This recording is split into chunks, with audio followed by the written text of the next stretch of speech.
మన రెసిపీ అయితే ఏదో చూసేద్దామా.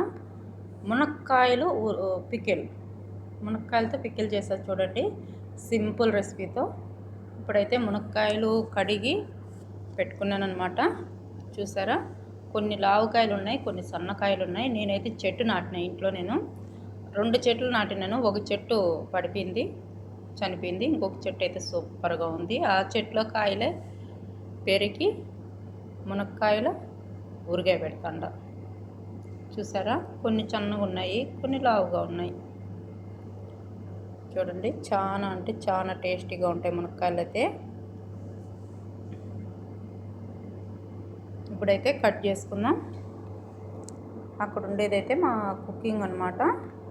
చూసారా, ఇలాగా చిన్నలుగా కట్ చేశాను. పెద్ద సైజు లేకుండా చిన్న సైజుతో కట్ చేశాను.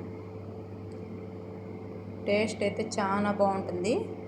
నేను ఈరోజు అయితే ట్రై చేశాను, మునక్కాయలు ఊరిగాయ ఎలా ఉంటుందో చూద్దామనేసి.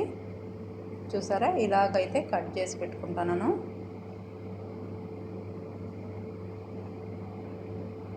కత్తి అయితే సూపర్గా దిగుతుందన్నమాట. చూసారా, అన్నీ ఇలాగ కట్ చేసి పెట్టుకొని, మా కుకింగ్ అయితే చెప్పాడు, నీ ఎలాగ చేయాలో చెప్పేసి వెళ్ళిపో, నేను చేస్తానని, నేనే చేసుకోవాలని చెప్పేసి చేస్తూ ఉన్నాను. ఇప్పుడైతే ఆయిల్ వేసుకుందాము. బాగా ఆయిల్లో అయితే ఫ్రై చేసుకోవాలన్నమాట. ఆయిల్ వేసేద్దాం. చూసారా, బాగా ఆయిల్లో ఫ్రై చేసుకోవాలి ఫ్రెండ్స్. ఇలాగా ఆయిల్లో అయితే ఇప్పుడైతే ఆవాలు, కొంచెం ధనియాలు ఫ్రై చేసుకుంటాను. మెంతి పొడి అయితే పొడి చేసి పెట్టుకున్నాను, వేయించి పొడి చేసి పెట్టుకున్నాను. నేను తెల్లవారితో రోజు ఒక గ్లాసు హాట్ వాటర్లో తాగుతా కాబట్టి మెంతులు ఫ్రై చేసి పెట్టుకున్నాను. ఇవైతే ధనియాలు చూడండి, అన్నీ ఫ్రై చేసి పెట్టుకున్నాము. ఇప్పుడైతే తెల్లగడ్డ, గార్లిక్ అయితే 2 తీసుకున్నాను. ఈ మారి కొట్టేసి తీస్తే ఈజీగా ఉడిపోతుంది. పొట్టయితే చాలా ఈజీగా ఉడుతుంది. ఈ మునక్కాయలు ఫ్రై అవుతున్నాయి కదా, ఆ ఆయిల్లోనే ఈ గార్లిక్ కూడా వేసాను. చూడండి,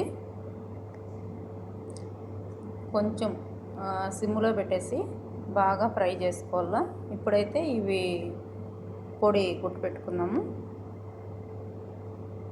చూసారా, ఇలాగా బాగా ఫ్రై చేసుకోవాలా.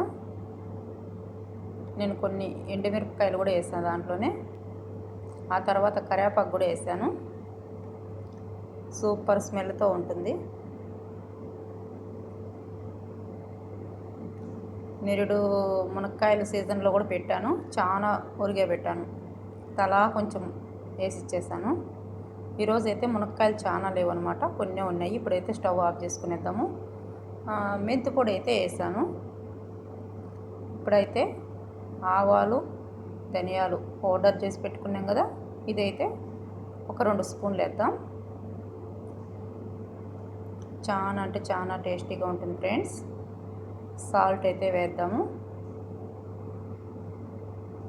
చూసారా, 1 స్పూను కొంచెం ఎక్స్ట్రాగా వేసాను అనమాట. కారం అయితే ఇది ఇండియా నుండి వచ్చిన కారము, డీప్ ఫ్రిడ్జ్లో స్టోర్ చేసి పెట్టుకుంటా నేను. చూసారా, నిమ్మకాయ, ఒక నిమ్మకాయ అయితే పిండాను. నేను చిన్నలు కట్ చేసి పెట్టుకున్నాను, అదైతే పిండేస్తాను.